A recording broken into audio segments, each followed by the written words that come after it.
Hello everyone, আজ হবে শিং মাছের আলু ফ্রাই। কড়াইতে সামান্য তেল দিয়ে গরম হতে বসিয়ে দিলাম। এদিকে শিং মাছগুলো লবণ হলুদ দিয়ে ভালো করে মেখে গরম তেলে ভাজতে দিয়ে দিলাম। সামান্য ভেজে মাছগুলো আলাদা পাত্রে তুলে নিলাম। এবার সেই তেলে কোচানো পেঁয়াজগুলো দিয়ে দিলাম।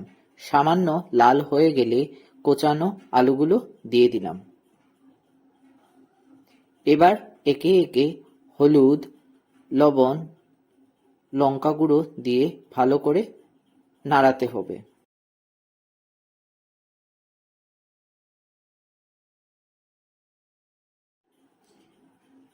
সামান্য পরিমাণ জল দিয়ে তার মধ্যে ভাজা মাছগুলো দিয়ে ঢেকে রাখতে হবে কিছুক্ষণ।